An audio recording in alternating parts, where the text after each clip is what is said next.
నీ కూతురు కాలేజీకి వెళ్ళేటప్పుడు, కాలేజీ నుండి వచ్చేటప్పుడు సెక్యూరిటీ గార్డులా బైకుపై తీసుకొని వెళ్ళి వస్తున్నావు ఓ తండ్రిలా.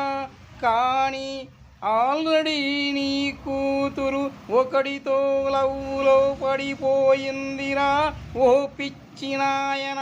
నీకీ విషయం తెలియదు. ఈరోజు నైటు నీ కూతురు వాడితో లేచిపోబోతుంది. నీకు దమ్ముంటే కాపాడుకో ఓరి పిచ్చి నాయన.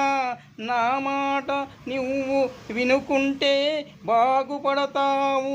పిల్లల్ని కనడమే కాదు, వారి మనసులో ఏముందో ముందు కనుక్కోరా ఓరి పిచ్చి నాయన.